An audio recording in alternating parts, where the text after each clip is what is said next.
At ngayong gabi ay meron tayong tagapagsalita. Amen. Tawagin muna natin si Joka, no? Na siya magbibigay sa atin ng salita ng Diyos. Tawagin po natin si Joka.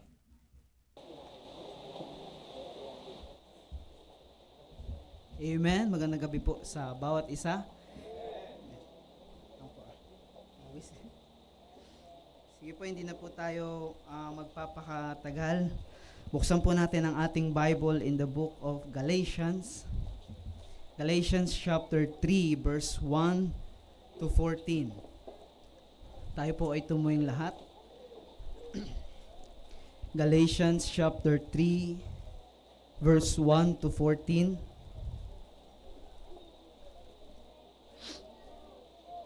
Say aloud amen kung nandiyan na po ang bawat isa. Amen. Sige, ulitin natin ang ating Galatians chapter 3 verse 1 to 14.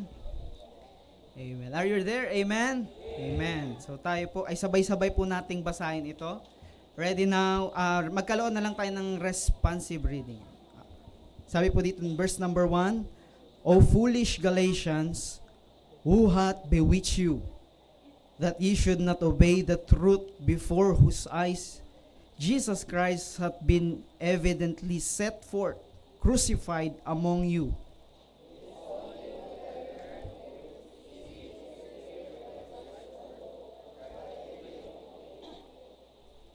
Are ye so foolish, having begun in the Spirit? Are ye now made perfect by the flesh?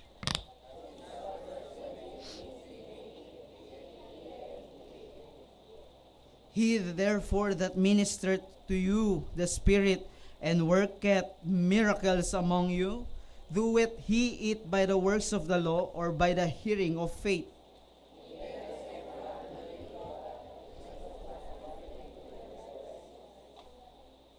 Know ye therefore that they which are of faith, the same are the children of Abraham. In Scripture.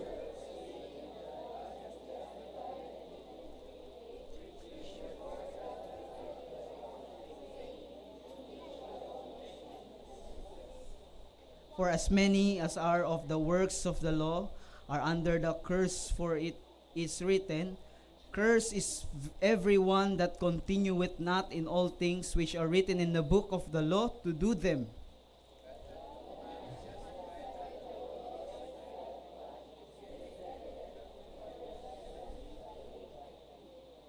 Verse number 12, And the law is not of faith, but the man that doeth them shall live in them.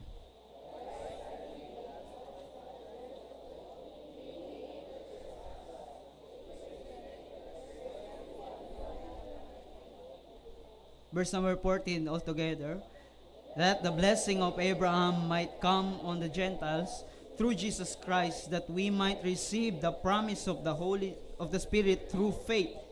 Amen. Ako na lang po magbabasa ng Galatians chapter 2 verse 4. No, kasi nakita natin yung verse number 3, Apostle Paul says that, O foolish Galatians, who hath bewitched you, that ye should not obey the truth, before whose eyes Jesus Christ hath been evidently set forth, crucified among you.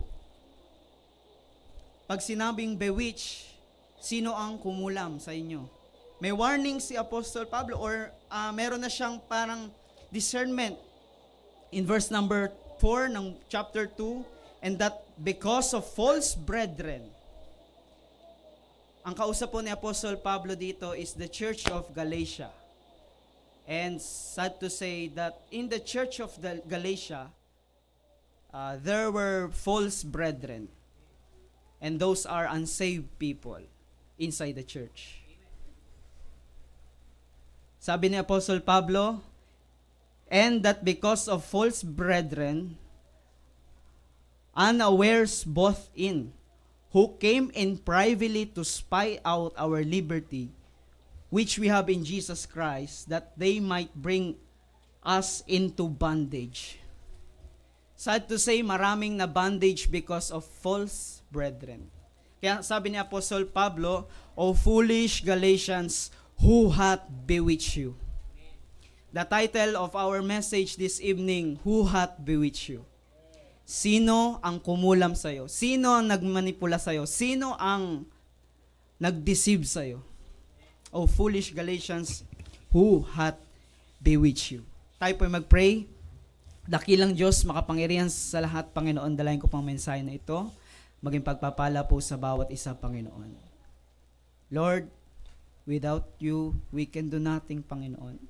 Kaya ngayong oras na ito, Banal na Espiritu, ang hiningi ko po, Panginoon, ang kapangyarihan ng Banal na Espiritong gumawa ngayong gabing ito, Panginoon. Ang bawat isa po sa amin at tanggapin ang iyong salita, Panginoon. Maging personally po sa akin, Panginoon. Patawarin niyo po kami sa aming mga nagagawang kasalanan sa pangalan ni Jesus. Amen. When we say bewitch, means to captive, means to deceive. At kadalasan yung bewitch or from the word witch ay ginagamitan niya ng mga spell. No, magical spell. Witch means mga mangkukulam. No? Yan ang witch. No? Kinulam. Sino ang kumulam sa'yo? No? Kaya nga minsan, no?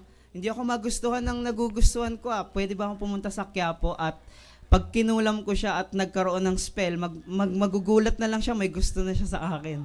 No?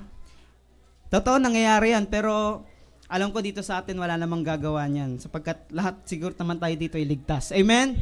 Magsabi nga po ng amen, lahat ng ligtas. Amen? Yan. There is a lady. Okay. Magsimula natin sa kwento. Merong isang babae.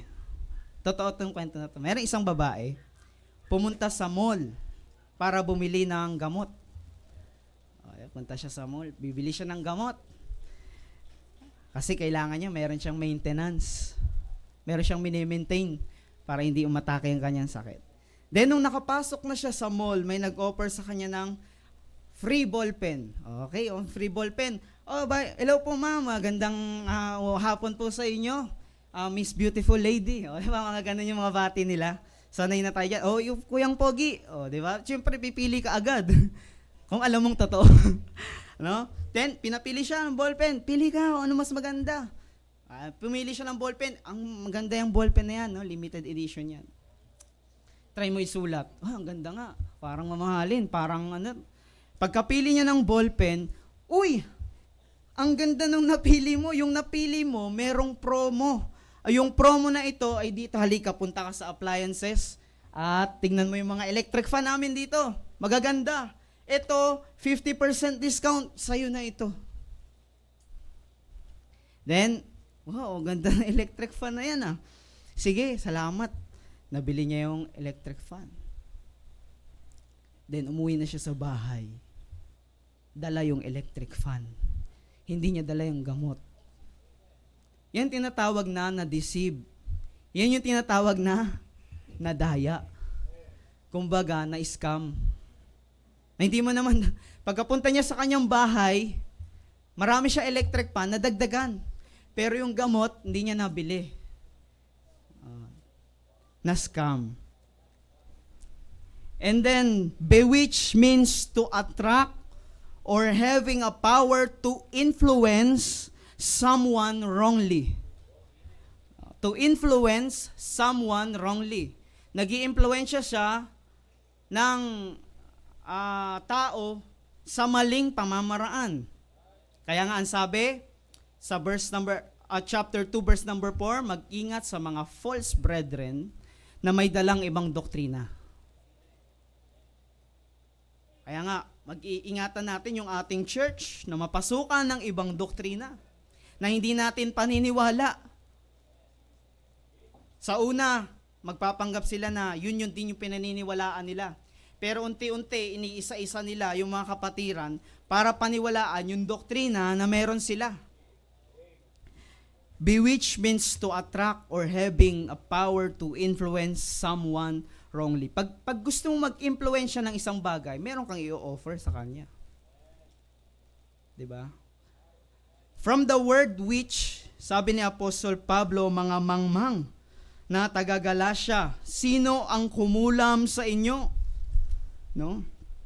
Kaya nga, yung kulam minsan hinalimbawa natin sa mga spell, which is totoo namang nangyayari na meron talagang mga ganon tao, no, na kaya nilang mangkulam, kaya nilang i-control yung isang tao o bagay sa pamamagitan ng mga itim, mga black magic tinatawag, no? Kaya nga ang mga taga-Galacia, nagbago yung kanilang pananaw, nagbago yung kanilang paniniwala, na ang kanilang dapat paniniwala is by faith alone, pero dahil sa mga wrongly brethren, naniwala na sila sa plus law. Dagdagan natin ng law. Yung faith nyo, dagdagan natin ng law. Big sabihin, they believe on the lies. At ang mga liars, ang mga sinungaling ay magagaling manguto ng tao. Magagaling magmanipula ng kaisipan. Yan yung mga liars, no? At dahil nag-iba-iba ang paniniwala, o yung iba'y naniwala na that law is requirement of salvation, and until now it is happening, na ang iba ay ang paniniwala nila because merong mga wrong brethren. No? Brethren, the reason why others cannot accept the word of God because someone or something hath bewitched them. Kasi pag isang taong nakulam na, pag isang taong na-deceive na, hindi niya na alam yung kanyang ginagawa. Hindi niya na alam yung kanyang mga decisions. Nandun na siya, sunod-sunod na siya, para na siyang puppet doon sa nag-bewitch sa kanya. Na kung ano yung sabihin ng nagkulam sa kanya, ay, oo, totoo nga, ano. Ay, oo nga, ano, mali nga siya, ano. Oo nga, ano.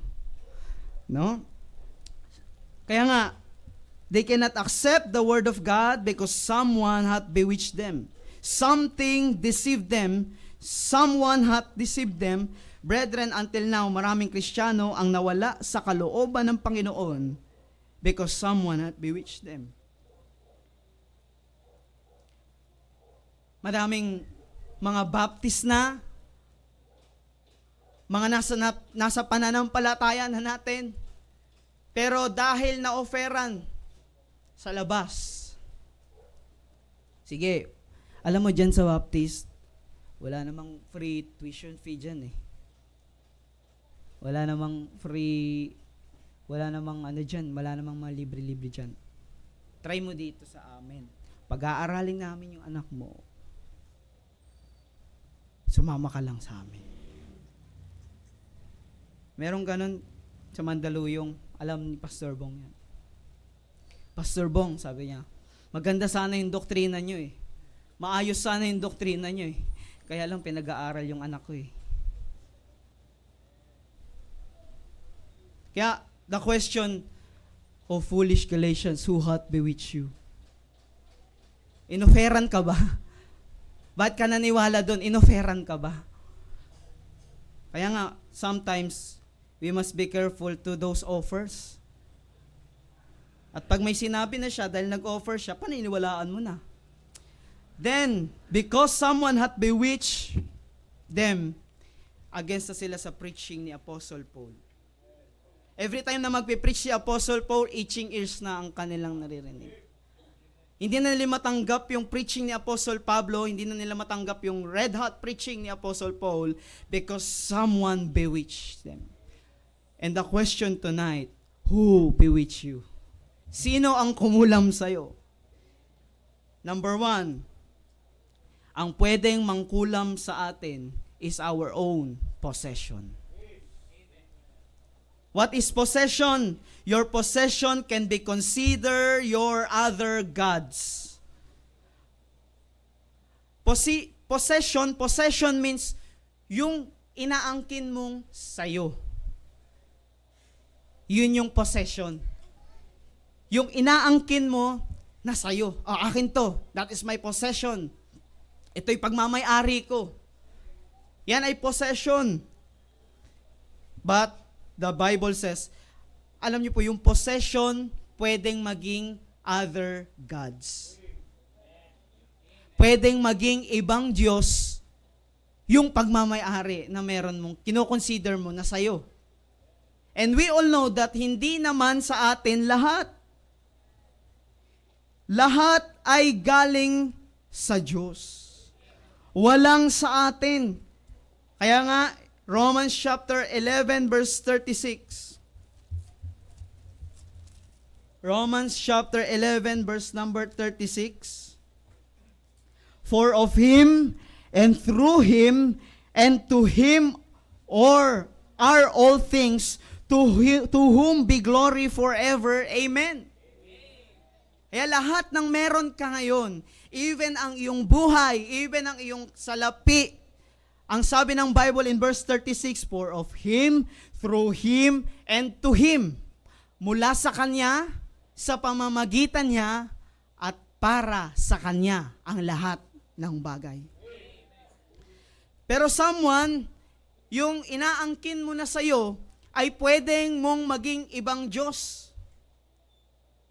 Pero anong sabi ng Panginoon in Deuteronomy chapter 8 verse 19, the Bible says, and it shall be if thou do at all forget the law, the Lord thy God. Sabi ng Bible, kapag kinalimutan mo ang iyong Diyos na Panginoon and walk after other gods, meaning you are controlled by your other gods. Maybe it is money, maybe it is your work. There is nothing wrong with money, but if you are controlled by money, yun na yung mali. Kaya sabi ng Bible, and it shall be if thou do at all forget the Lord thy God, and walk after other gods, and serve them. Yung pera, pinagsisilbihan na. And worship them. I testify against you this day, that ye shall surely perish. Yung mga other gods, yung mga possessions na kinoconsider mo ngayon, yan yung other gods. But the Bible says, this day that ye shall surely perish. Yan ay mawawala. Hindi mawawala, bagkus ay pwedeng mawala. Wala tayong pagmamayari. Tayo lamang ay katiwala ng Diyos. But brethren, sad to say that some possessions we consider our own becomes our God. Itong mga taga-Galasya, yung ginos nila, yung sarili nilang isip. Ang sabi ng Biblia, ang kaligtasan ay by faith without the deeds of the law. Kaya nga, sabi doon, sa binasa nating verse, Galatians chapter 3, pinatunayan ni Apostol Pablo ito. Sabi in verse number 6, even as Abraham believed God, and it was accounted to him for righteousness. Ibig sabihin, even si Abraham, hindi siya under ng mga batas. Ang kaligtasan ni Abraham ay hindi sa pamamagitan ng law, kundi sa pamamagitan ng faith, sa pamamagitan ng pananampalataya. Kaya nga sabi ng Bible, verse number 6, kahit si Abraham, sabi ni Apostol Pablo, nanampalataya at sa kanya'y napabilang itong katwiran. The Bible is clear. But, meron nga nag-bewitch sa kanila, mga false brethren, na kumulam sa kanilang mga isipan. Nagmanipulate sa kanilang mga isipan. That's why their other gods is their own mind. Doon sila nag-rely. No? Kaya nga, yung other gods na ito, small letter G. And remember that idolatry is not only when you bow down sa mga gawang kahoy, sa mga gawang semento. Hindi lang yan ang idolatry. Idolatry is when you prioritize or when you prioritize something more than God, that is your idol. Kapag pinriority mo yung money more than God, the money is your idol. Exodus chapter 20, for I am God. Sabi ng Panginoon, I am God, a jealous God. Ang Diyos ay seloso.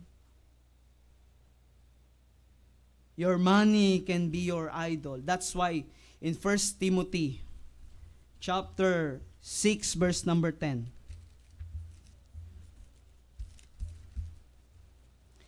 1 Timothy chapter 6 verse number 10, the Bible says, "For the love of money is the root of all evil."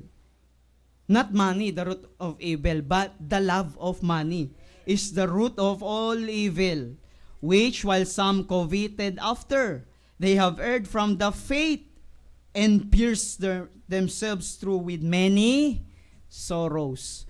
Kaya, kapag inibig natin ang salapi, the next is sorrows. Habol tayo ng habol sa salapi. Pinaprioritize natin ang salapi more than God, but the end thereof is sorrows. Sometimes our God is our belly. No? Meron someone nagsabi kay Pastor Den. Kailan kayo maka-spirit for kay Pastor? No? Sabi niya, "Pastor, hindi ako sasamang tuwing Sunday." "Bakit? Bakit di ka sasama?" "Magugutom yung mga anak ko kung sasama kami lagi sa'yo." Magugutom daw yung kanyang anak kung sasama siya sa church. No?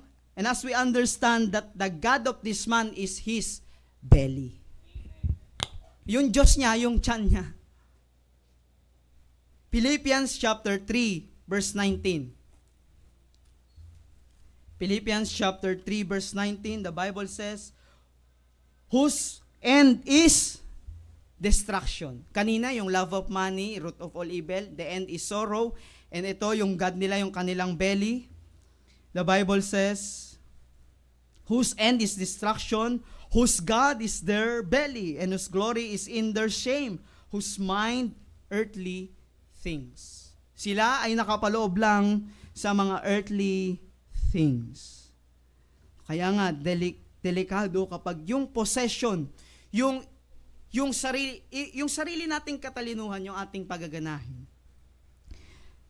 Yung possession na yan, yung pagmamayari natin na yan, pwedeng mawala. Kaya nga, we learn to trust the Lord.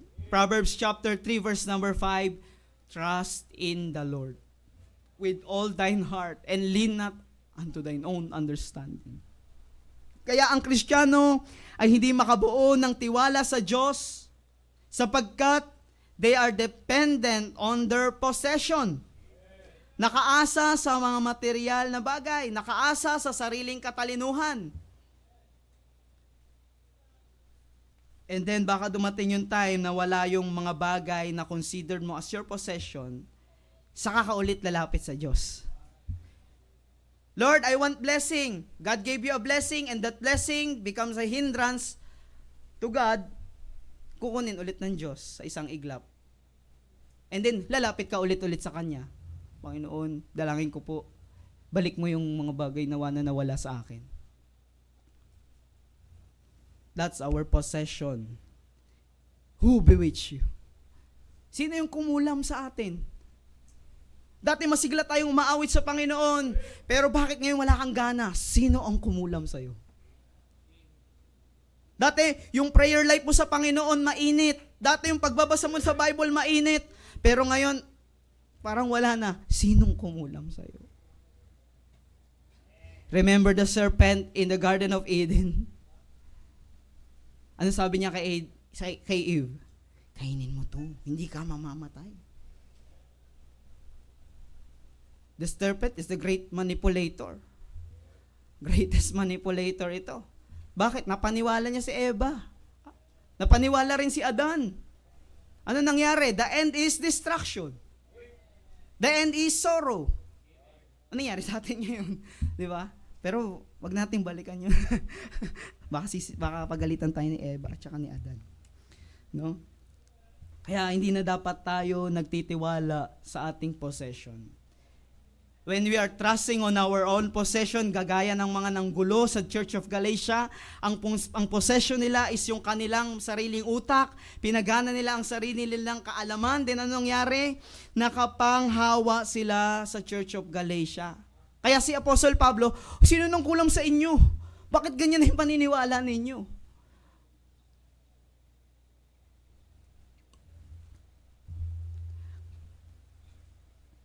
magandang, dapat mayroon tayong ihawa sa tao at yung ihahawa natin, yung magandang paghahawa sa tao. Yung i-influensya mo siya ng tama. Yung encouragement, i-encourage mo yung tao. Na hindi puro negatibo yung sasabihin mo sa tao at ma-adapt niya yung negatibo at magiging negatibo na rin siya at may stress na din siya sa buhay niya. No? Kaya nga, hindi yung pagmumula ng distraction, hindi yung pagmumula ng division. Kaya sabi sa Romans ni Apostle Pablo, mark them that cause divisions. Markahan mo sila na nagkukos ng divisions among my people. Kaya nga, ang gusto ng Panginoon, the church becomes united. Anong gusto ng diablo? I-divide yung church. Paghiwa-hiwalayin yung church. Because of their own possession.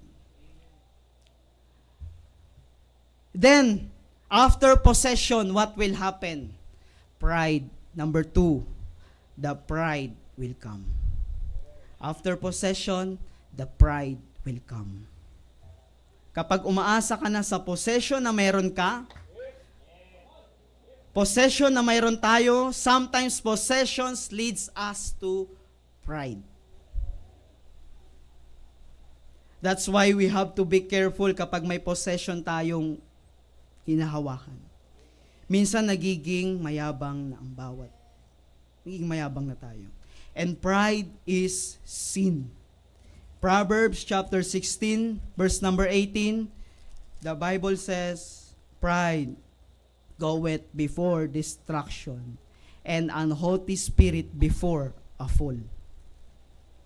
That's why we have to be careful. James chapter 4, verse number 6, James chapter 4, verse number 6. But he giveth more grace, wherefore he said, God resisteth the proud, but giveth grace to the humble. Proverbs chapter 29, verse 23. Proverbs chapter 29, verse 23. The Bible says, a man's pride shall bring him low, but honor shall uphold the humble in spirit. Kaya nga we must be careful. Bakit? Merong sin nature ang tao na may kayabangan siya sa puso. And every one of us is subject of this. Lahat tayo pwede maging mayabang. Kung may pagmamayabang ka, pagmamayabang at pagmamayabang natin ito eh. Kaya nga dapat maging prayerful ang bawat isa sa atin. Because sometimes, pride will bring us low. Pag may possession ka, may pera ka. Pag iba, may pera na, mayabang na. And we all know that the least of the blessing of God is money. Kaya kung marami kang pera, yan ang pinakamababang blessing ng Diyos. At pag may nagsasabi na wala siya sa kalooban ng Diyos, kapag may nagsasabi na okay lang, hindi naman ako nag-ano, pero hindi ako nasa gawain ng Panginoon, pero marami akong pera. Remember, Satan can offer material things. The question, hindi ka matapat sa Panginoon, pero pinagpapala ka, the question is, sino yung nagpala sa iyo? Kasi imposible naman na hindi ka faithful pinagpala. Pinagpala ka. The least of the blessing of God is money. The greatest blessing of God is spiritual. Even you don't have money, you are spiritual, money will follow. Susunod yun. No? The greatest blessing of God is spiritual. Kaya pag ang tao nakita mo, madami siyang pera at wala siyang kalooban, wala siya sa kalooban ng Panginoon, he is poor in the sight of God. Kaya nga yung mayaman sa Luke chapter 19, di natin bubuksan. Yung mayaman, ang sabi niya, Luke chapter 12 verse 19 to 21. Ang dami ko na, nakamtan ko na lahat, magpapakasaya ako ay iinom, magpapakasaya. Anong sabi sa kanya ng Panginoon? Hoy, hangal, hindi mo ba alam? Bukas, kukunin ko ng iyong kaluluwa. Anong gagawin mo sa kayamanan na meron ka? Kaya nga, mga kapatid, dito sa Galatian, Church of Galatia, yung mga Kristiyano dito, they are murmuring about the teaching and preaching of Apostle Paul. Uy, Bakit by faith? Di ba dapat kailangan ng law? Anong sabi ni Apostle Paul? Sino ang kumulam sa inyo? Because they have a proudful heart, kaya sabi ni Apostle Pablo, who hath bewitched you? And pride cannot accept correction. Your possession will lead you to pride, and pride will lead us to be paralyzed. Number 3, paralyzed. Brethren, paralyzed na. Ano ang pakiramdam ng paralyzed? Wala. Kasi, manhid. Actually, no, bakit manhid na ang Kristiyano? Dumating sa time na ang Galatians ay naging manhid na sa salita ng Diyos. Nandun sila, pero iba na yung paniniwala nila. Ibang doktrina na yung hawak nila. Yung bagay na tinuro ni Apostol Pablo ay hindi yun yung bagay na kanilang ina-adapt.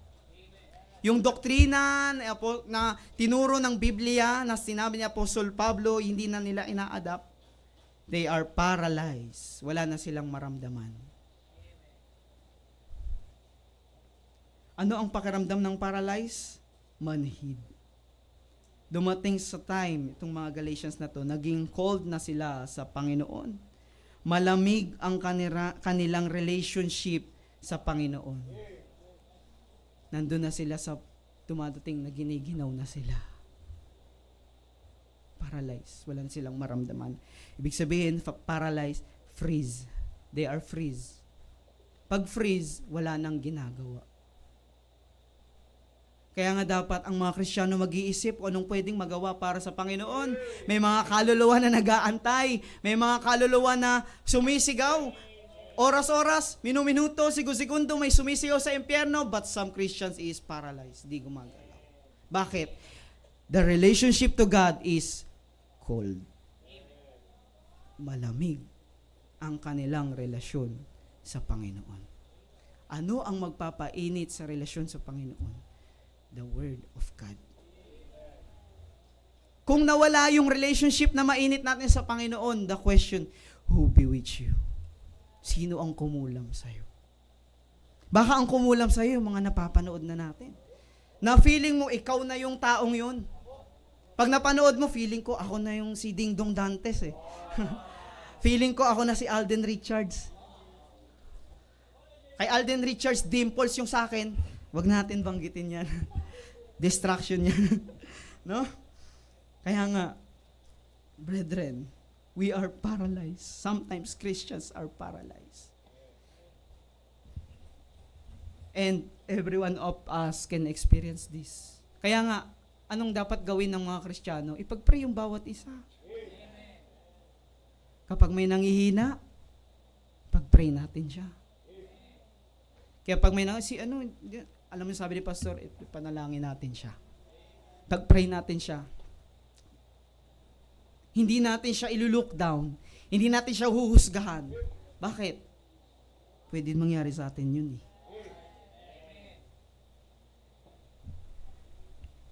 Sinabi rin ng salita ng Diyos yun eh. Na pray for them dahil pwede rin mangyari sa iyan. Paralyzed? Pwede rin maparalyze. Pwede rin tayong manghina. Pwede rin tayong ginawin. No? 'Di ba ang yelo kapag sobrang tigas, hinawakan mo siya ng matagal, mawawala ng pakiramdam yung ano mo 'di ba? Yung dugo mo dito. Mamamanhid yung kamay mo.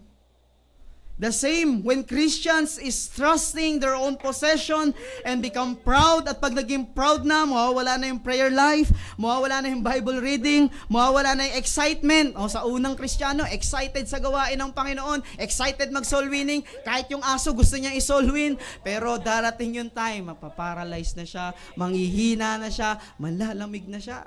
And anong gagawin natin, brethren? Pray. Pag-pray natin yung tao na yan, na mabalik yung kanyang excitement sa gawain ng Panginoon. Mabalik yung kanyang init sa gawain ng Panginoon. Masarap mag-soul winning, lalo kapag nakita niyo po sa jail, yung mga matitigas na puso sa labas, pagdating doon sa jail, lumalambot. Ang daming time po na tumulo na yung luha ko sa kanila talaga eh. Meron pa nga sumulat sa akin eh. Nanghihingi ng tulong. Sabi ko, ang tulong po, malaking tulong na magagawa ko po para sa inyo, panalangin. Kung gagawin ko ito, maliit lang na bagay. Pero kung ipapanalangin ko po ito, at ipapanalangin ito ng pastor ko, malaking bagay. Kasi pwedeng kahit hindi ko to gawin, pag ang Panginoon kumilos, mangyayari po yan. Yun yung trusting God. Kasi pag nagtiwala ka po sa akin po, pag nagtiwala ka sa akin, mabibigo ka. Marami na po akong kabiguang nagawa. Baka isa ka sa kabiguan na yun. Kaya magtiwala ka sa Panginoon. Yun yung pinaka-greatest na maibibigay natin sa kanila. Kaya nga, yung excitement sa Panginoon, hindi na nakakapag soul winning, hindi na nakakapag church, because paralyzed na ng sanlibutan. Paralyzed of material things. Proverbs chapter 29 verse number 1. He that being open reprove, hardeneth his neck. Actually, yung sinasabi po nating matigas ang ulo, actually, ang matigas doon, yung leeg. Hindi talaga yung mismong ulo. Kasi leeg naman yung nagpapagalaw sa ulo eh. Sipin mo kung yung wala kang leeg, gagalaw ba yung ulo mo? Kaya sabi ng Bible, huwag mong pagmatigasin yung leeg mo. Huwag yung ulo mo. Yung leeg, huwag mong pagmatigasin. Bakit? Mahihirapan ka.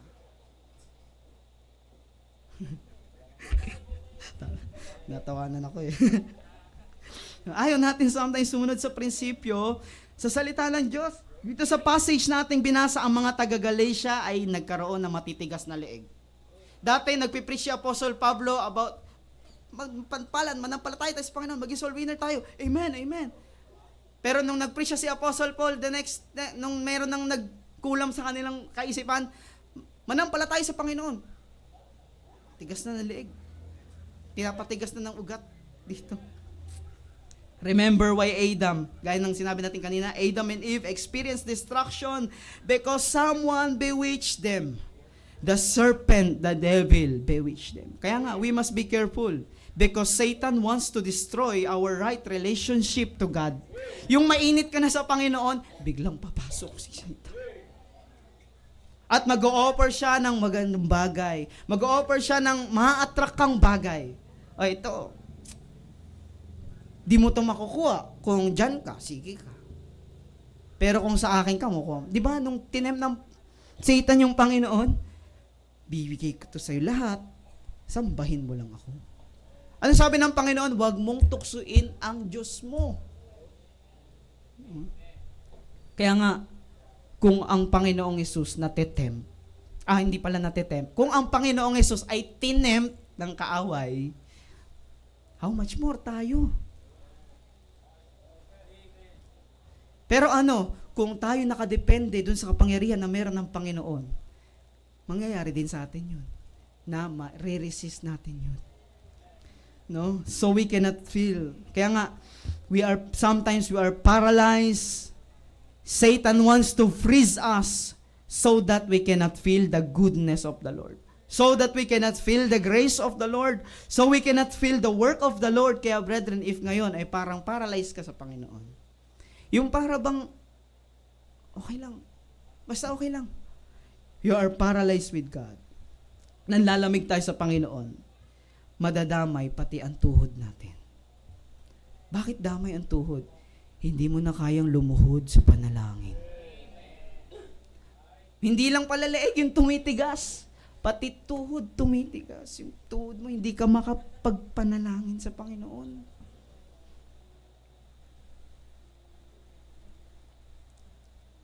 Hindi natin matanggap ang salita ng Diyos. Hebrews chapter 3 verse 15.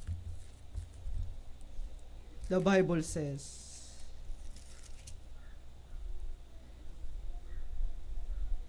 While it is said today, if you will hear if you will hear his voice, harden not your hearts as in the provocation. Kaya nga kung sino man ang tumatayo sa likod ng pulpitong ito, it is not the preacher. It is not the words of the preacher. Kaya nga laging prayer ng preacher, hindi ang aking sariling wisdom, kundi ang sariling wisdom na nanggaling sa banal na Espiritu. Sabi ng Bible, kapag narinig nyo na ang tinig ng Diyos, huwag nyong pagmatigasin ang inyong mga puso. Dahil kapag ang neck ay hard, kapag ang heart ay hard, yung tuhod natin hard din. Brethren, after this message, what will be our response? Mananatili pa rin bang matigas ang tuhod natin, hindi tayo makaluhod sa altar? Sometimes invitation, parang wala namang pangungusap yung Panginoon sa invitation eh. Alam niyo po ba yung invitation? Yung response natin sa mensahe ng Diyos. But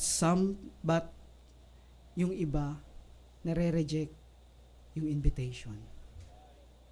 The question, sinong kumulam sa'yo? Bakit hindi ka makaluhod sa altar? Dahilan natin dati, hindi ka makaluhod kasi masikip dun kasi nga dun tayo sa dalawa eh. Paano ka makakaluhod? Makakaluhod lang dun yung mga nasa harap. Ngayon malawak yung altar natin. Sinong kumulam sa'yo? Di tayo makaluhod dito. Hindi ka naman luluhod dito dahil gusto mo lang ipakita sa mga tao, lumuhod kayo. Lumuhod ka dito dahil may gusto kang i-reconcile sa Panginoon. May gusto kang ayusin sa Panginoon. Lord, ayusin mo yung matigas na puso ko, matigas na leeg ko, yung matigas na tuhod ko ngayon, Panginoon, palambutin mo na ito. Pagkatapos ng mensaheng ito. Mananatili pa rin bang matigas ang ating tuhod? Brethren, remember, the preacher is only the mouthpiece of God, but it is the Holy Spirit that convicts everyone. Yung banal na Espiritu, yun yung nangungusap, hindi yung nagsasalita dito sa harap. Kalimutan niyo na kung sino nagsasalita dito sa harap. Ang alalahanin natin, mga kapatid, yung kung ano yung pangungusap ng banal na Espiritu sa puso natin. But sadly, meron pa rin nagmamatigas. Wala pa rin nararamdaman because paralyzed. Itong mga taga-Galatia, hindi nila ma-adapt yung sa tenga nila yung preaching ni Apostle Paul because they are paralyzed. Brethren, maybe you are paralyzed by your possession. You are paralyzed because of your pride. And tonight, let us break those things. I-break na natin yung possession na meron tayo. What I mean is, isipin natin walang halaga lahat niyan kung wala ang Panginoon. I-break na natin yung mga pride na meron tayo at hindi tayo makalood sa Panginoon. Yung mga bagay na yan ay i-break na natin that we have and make a decision that we have nothing and God is our everything. That's why we have to trust our God. Do not trust our intelligence. Huwag nating asahan yung ating sarili. Do not trust our money. Do not trust material things. Kapatid, mawawala din po yan, but there is someone na hindi mawawala and it is God. Kailan sa buhay natin na iniwan tayo ng Diyos? Sige nga po. Sinong makakapagpatunay sa atin dito? Iniwan ako ng Diyos. Meron ba? Sabi ng Panginoon, I will never leave thee and nor forsake thee. Hindi kita iiwan, hindi kita pababayaan. Pero bakit, Lord, marami akong sorrow? Because ikaw yung nang iwan sa Panginoon eh. Iniwan mo siya. Saan mo siya babalikan? Kung saan mo siya iniwan. Iniwan mo yung church, balik ka sa church. Iniwan mo yung gawain ng Panginoon, balik ka, andun pa rin yung Panginoon. Nandun pa rin yung Panginoon. Pag binalikan mo siya, nandun pa rin siya. Kaya nga, brethren, do not listen to your unbeliever friends. Pag may unbeliever friends ka, maaari mukhang matalino yan. Tig-church ka, tiga mo nga kami. Di kami nag-church eh. Pero tignan mo naman ang buhay namin. Pero anak na tayo ng Diyos eh. Sila walang pagkaunawa eh. Kaya silang pagpalain doon. Ikaw, magiging sorrowful ka lang pag sumama ka sa mga unbeliever na kaibigan mo. Kaya nga, kapag may maghingi tayo ng advice, huwag tayo hingi ng advice sa unbeliever mong kaibigan. Ay, oo nga, tama nga, ayan, Pero ikaw yung Kristiyano. Pero pinaniniwalaan mo yung anak ng dyablo. Paralyzed tayo sa Kristiyano, pero pagdating sa unbeliever, on fire. No? Do not bewitched by someone. Don't let others change your beliefs. Don't let others lead you to trust on your own possession that will lead you to pride and that will lead you being paralyzed. Brethren, as we end up this message, mananatili bang paralyzed yung ating puso? Makipag-reconcile na tayo sa Diyos. This evening, the question is, sa mga tatay, sinong kumulam sa inyo? Sa mga nanay, sinong kumulam sa inyo? Sa mga anak, sinong kumulam sa iyo? That you should not obey the truth. Who bewitch you? Dakilang Diyos, makapangyarihan sa lahat. Panginoon, maraming salamat po sa mensahe, Panginoon. Pinagkaloob niyo po ngayong gabing ito, Panginoon. Pagpalain niyo po, Panginoon, ang mensahe na ito, Panginoon, maging pagpapala po sa bawat isa. Salamat, Panginoon, sa pribilehiyo na pinagkaloob mo po. Patawad po ito pong aming dalangin sa pangalan ni Jesus. Amen. What a good message tonight. Salamat po sa Panginoon. Yan ang tanong ng Diyos sa atin. Who bewitched you? Our possession, our pride, and you become paralyzed of those things. And tonight, we come to invitation. God is inviting you.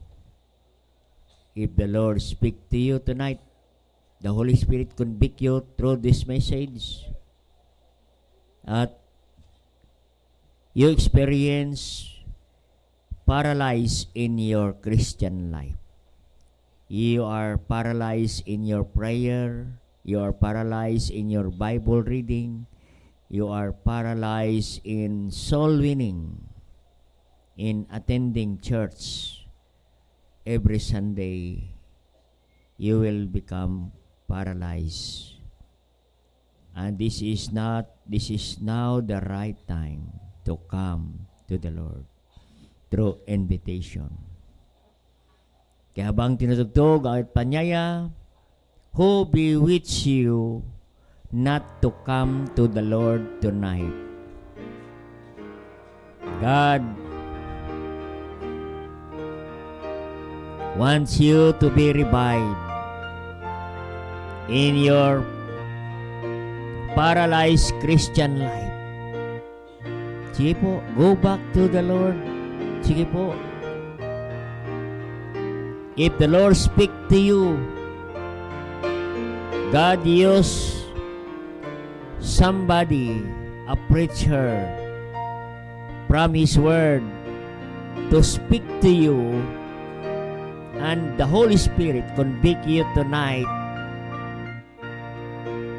and you experience you are bewitched, you are influenced, you are deceived by possession, you are bewitched by material things, and you have a pride in your life.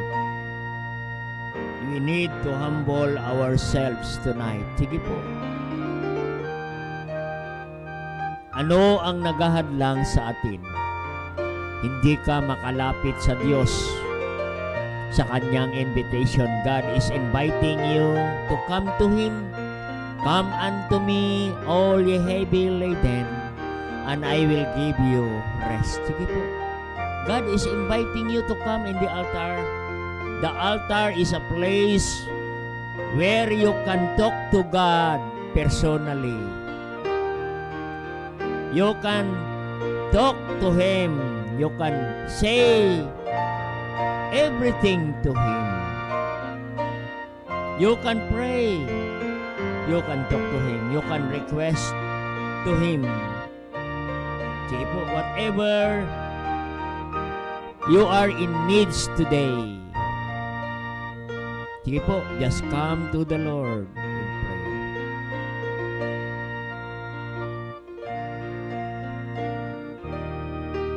Mayroon kang burden, just come to the Lord.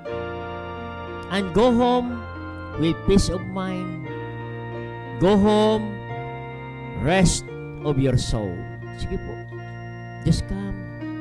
Sige po. Spend time. Talk to God. Pagbigyan mo naman ang Diyos. Kahit ilang minuto lang, kausapin mo ang Diyos. Whatever within your heart tonight, talk to Him. Our God in heaven is interested to listen to your prayer, to your burden, to your request. Sige po, God is waiting for you in the altar. Altar is the place of the presence of God, wherein you can talk to Him, heart to heart, tonight. Sige po. Sige po. You feel coldness and dryness in your Christian life. Sige po, just come to the Lord. You want to revive in your service to the Lord. You want to be revived in your ministry. Lord, just come, Lord. Use me again. Revive me again, O Lord. Help me to go back again to the ministry. Sige po, kausapin natin ang Panginoon.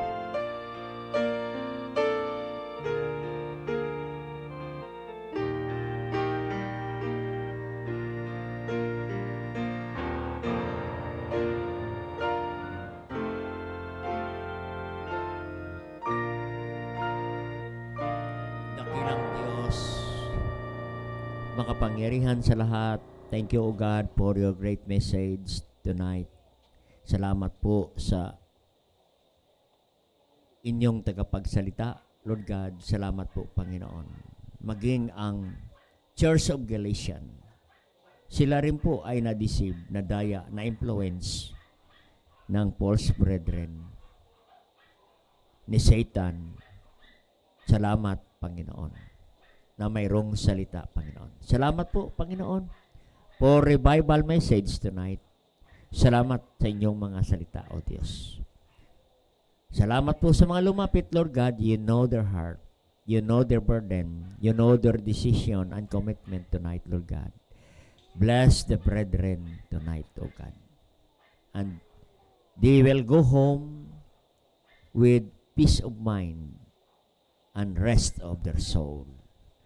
And thank you, O God, sa ginawa mo sa amin sa maghapon. And we bring back all the glory and honor to Thy name. And all these things we ask in Christ Jesus' name. Amen. Praise the Lord. Amen. Napagandang mensahe. Amen. Kaya salamat sa Diyos. Amen.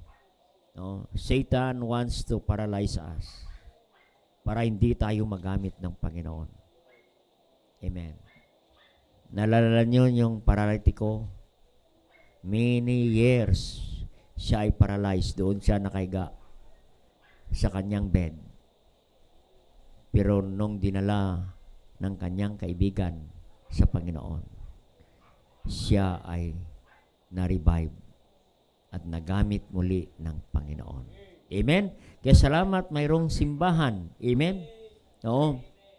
Na every time you come to this church, you experience, you go home, revived through His Word. Amen? Kaya salamat sa Panginoon. May mga pinapadala ang Diyos sa atin na mensahero at ang kanyang salita para abutin ang ating pangailangan spiritual. Amen? Kaya salamat sa Diyos. Amen? Praise the Lord sa mensaheng yan. Okay, salamat po sa Diyos. At we come to our worship service through our offering. Amen. Kaya salamat sa Panginoon. No? Tawagin po natin ang ating usher.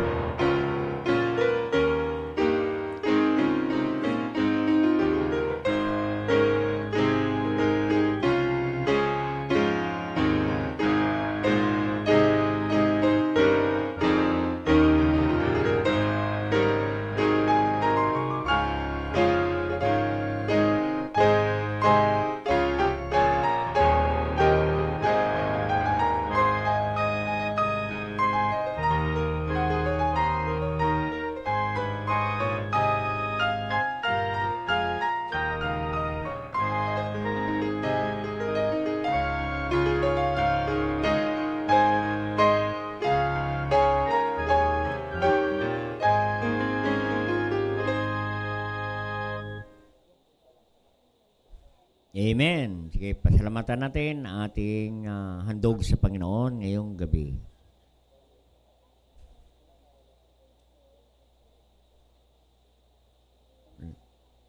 Sige, pwede na. Maraming.